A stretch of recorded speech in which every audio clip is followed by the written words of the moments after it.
By the end of today's episode, you'll know whether you need monologues, dialogues, or both on your casting profiles, and which one will help you book more roles.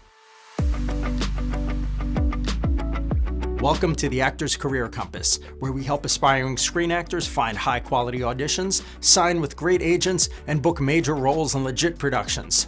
I'm your host, Martin Benson, and today I'm going to be covering why monologues are no longer the only thing that casting directors want, why dialogues are now actually more effective for booking roles as of 2025, and how to use monologues if you have a bunch of those already.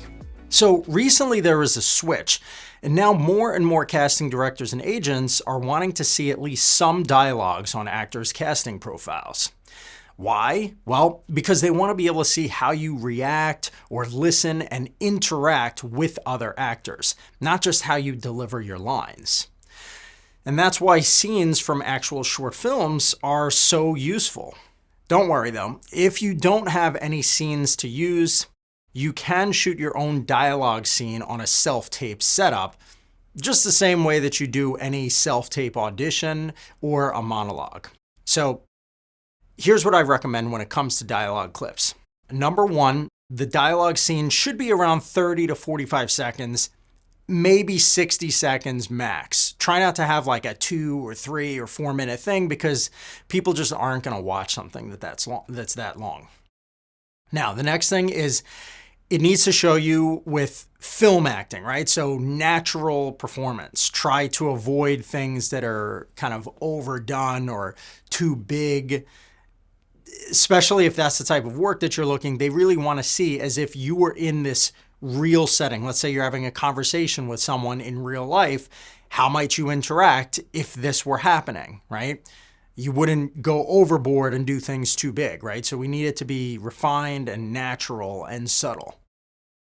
Now, of course, you should be the focus in the scene, but you still want to have a reader who's actually performing the other lines. And I do generally recommend avoiding using like some sort of app or something where you are kind of like, pressing, let's say, play from your phone to play the other character's lines each time. While that can work, it just, lots of times it can feel off. And if it throws off your performance at all, then it's probably not the best idea. So let's talk about monologues now. For the longest time, monologues were pretty much the thing that every casting director and agent wanted to see, right? And they're still really valuable if they're very short and they're very emotional, right? So you want what I call a level 4 performance, which I've done some previous episodes on the 4 levels of acting, but just kind of like as a brief overview, level 1 is where you've got like technical problems, right? You don't have your lines memorized or you're overacting, let's say, and doing it very like overly melodramatic performance, right? That's going to be problematic.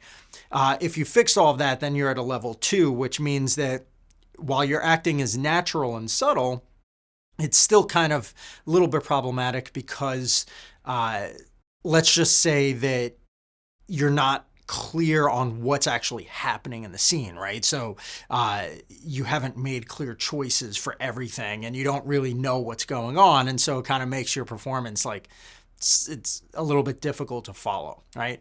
Now, once you're super clear on your entire performance, that means that you're a solid level 3 performance, which is something that's very natural and real.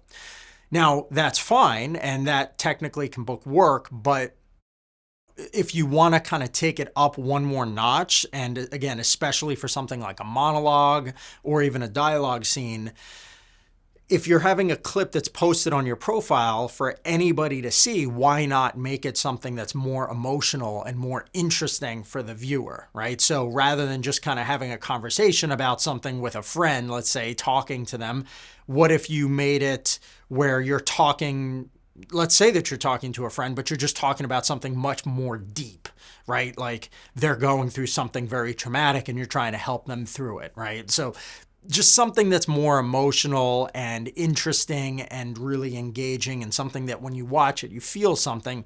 That's what I call a level 4 performance. And so ideally your dialogue scenes should be there, but at bare minimum, your dialogue scenes could be level 3. But if you're going to have any monologue scenes, they absolutely must be level 4 to be beneficial. So you want to keep your monologues ideally to also similar short length, like 30 to 45 seconds. Try not to go much longer than 45 seconds. With a dialogue, you could go up to like a minute if needed, but monologue, you want it to be a little bit closer. So even if you have a longer monologue, let's say it's something like a 1 or 2 page monologue that might go like 3 or 4 minutes, what I would recommend is you just kind of find the most emotional, strongest moment of that monologue and sort of clip it to that. So like fade in and then just fade out right after that section is done, even if you have like the longer full length monologue that you've already recorded. I generally recommend that you aim to have at least 2 to 3 dialogue scenes on your profile in addition to 1, 2, or even 3 monologues, okay? The best way to go about it is to have the following. So you should, if you already have some footage from actual productions that you've been in, or let's say you've paid a production company to shoot some scenes for your demo reel, that's something that we offer at actorscreenershoot.com. There are some other companies that do that as well. But basically, you should have one demo reel, right? And that shows you in a wide array of different productions that were shot more professionally. And then you should have 2 to 3 monologues that highlight a range of emotions and are each under 45 seconds. And then you should also have 2 or 3 dialogues that are also highlighting a range of emotions and, again, under 60 seconds, but more ideally under 45 seconds. You want to make sure to label each of them very well, right? So that it's easy for someone who's just kind of looking through the clips on your profile to figure out which one they want to click on. And as long as you've kind of got that, then you're good. Try not to have too much more than that. You don't really want much more than like 5 or 6 clips altogether. So thanks for listening. Now, if you want to dive even deeper on your acting profiles, I recommend checking out my podcast episode called Are Slate Shots Really Optional for Acting Auditions? Here's the Hard Truth. That is episode number 118, and I talk in depth about how important slate shots are and how to attach them to your headshots.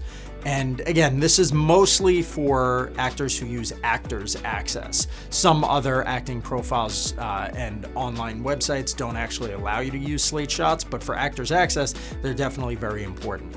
Okay, so check it out. Again, it's episode number 118. Are slate shots really optional for acting auditions? Here's the hard truth. And it's on the Actors Career Compass. Thanks so much, and I'll see you soon.